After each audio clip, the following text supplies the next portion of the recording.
This is StoryRobot. Welcome to r/prorevenge. Our first story of today is, build a driveway across someone else's property without permission. Pay the price. I was visiting my friend at his dad's house in an area where the land is so steep all the driveways have to switch back up from the main road to the houses. A straight driveway is not an option because it would be steeper than the building code allows. A few doors down the road there lived a nice old couple who until recently had had a vacant lot next door to them, but the lot had sold and the new owner had started construction on a new house. Unfortunately, the lot was so steep that the new owner built his driveway partly on the old couple's land. It was carved out of the hillside with an excavator.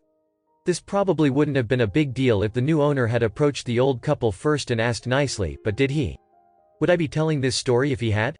In fact, the old couple had no idea what was happening until they came home one day to see a huge scar in the hillside snaking up from the road in front of their house, across the corner of their property, and winding upwards to where an excavator was working to prepare the land for their new neighbor's house. They were pretty upset, but being nice, reasonable people, they figured it was an honest mistake, so they went over to talk to the machine operator. He didn't know anything useful, but he was happy to give them the phone number of the new property owner. The old guy gave him a call and politely explained the situation, but his new neighbor, whom he'd never even met, was having none of it. He flat out denied that the driveway crossed the property line, and he was rude enough that the old guy was pretty upset. At this point the old couple weren't sure what to do.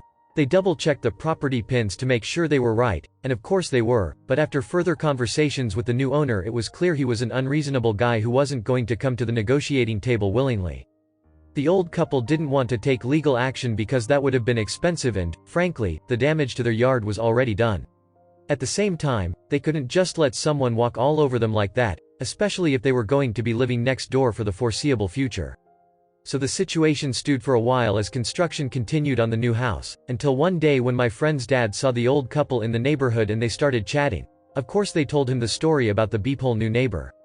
Now, my friend's dad really likes the old couple, who don't have a mean bone in their bodies, so he was pretty pissed about the situation, and when he went home he couldn't get it out of his head. That evening, after a few beers, he had a brilliant idea. He called up the old couple, explained his plan, and asked for their permission to carry it out.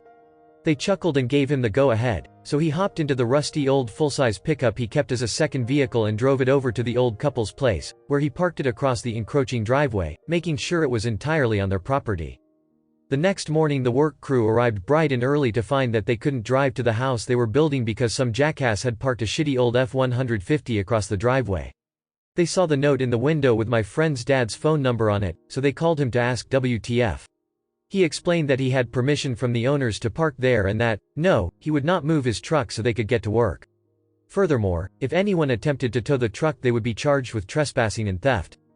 There was no way the construction guys were going to haul all their tools up the hill by hand, and they didn't want to get in the middle of a legal battle, so they just called the new owner to let him know they'd be taking the day off and that they'd continue to take days off until the property boundary dispute was resolved. The new owner called the old couple in a fury, but the old couple told them the same thing my friend's dad told the construction workers. Basically, the vehicle was parked on their own property, so if he had a problem with that he could go beep himself. To make an already long story shorter, the new neighbor ranted a while, but eventually he wanted his house to be built, so the nice old couple ended up with a significant sum of money in exchange for an easement allowing the driveway to pass across the corner of their property, and my friend's dad got several thank you cases of beer and the satisfaction that comes from putting an beephole in his place. Our last story of today is, was bored at work, so got a guy fired and possibly sent to prison for fraud. I work the night shift as a receptionist at a hotel in Norway, and most nights are spent watching Netflix playing games. Last summer was really slow and I also worked a lot extra, so I ran out of stuff to watch and games to play. One night I got a mail from Scooter. He wanted to book a room for almost 20 days. I just had to send him the price and confirmation that we had rooms available, and he would then send me his credit card info for me to pre-charge. Normally we just delete these kinds of mail, but I was bored out of my mind, so I responded with an offer for around $2,000 for the entire stay. Also made sure to inform him that he could cancel for free up until the day of arrival. This is probably the most common fraud attempt in the hotel travel industry. Unlike most businesses, we are able to charge credit debit cards with only the card number and EXP date. No need for a PIN code, CVC or other auth methods. Our software also allows us to deposit money directly to local and international bank accounts by using the card number. Because of this, shitheads like Scooter will try to prepay with stolen, skimmed cards, but then cancel the booking and asking us to refund the amount to a different card. A couple of hours after sending him the offer, he responded with a Visa number and told me to charge him as soon as possible. I checked the card with our validation software, and to my big surprise it did not belong to Scooter. If validation succeeds, it will return with the card owner's name 90% of the time. I sent him a new mail stating that the card was declined because of insufficient funds. He quickly replied and gave me a new card to try. Guess what, this one didn't belong to Scooter either. Wasn't even the same person as the first card. By checking the BIN codes, 6 first digits, I found which banks had issued the cards. Not even issued in the same country. My plan was to just call the banks and inform them of the attempted scam, but there were still several hours before I could go home, so I decided to beep with Scooter a bit more. Sent him a reply that the second card went through, and also the reference number for his stay at our hotel.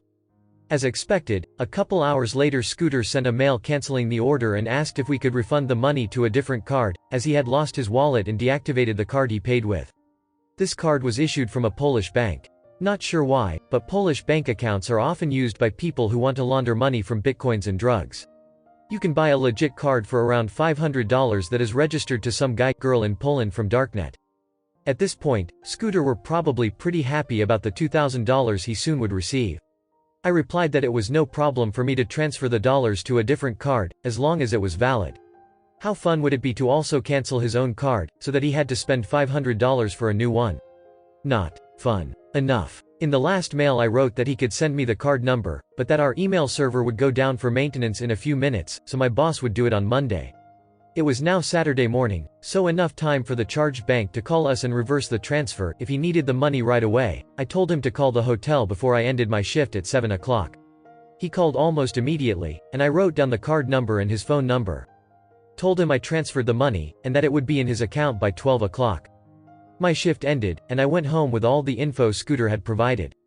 Wanted to see if I could find out who he was, and OFC this idiot had an open Facebook profile that I found using his phone number. He even listed his address and employer. Looked a bit like the artist Scooter, but with even more beeped up face and spiky hair full of gel.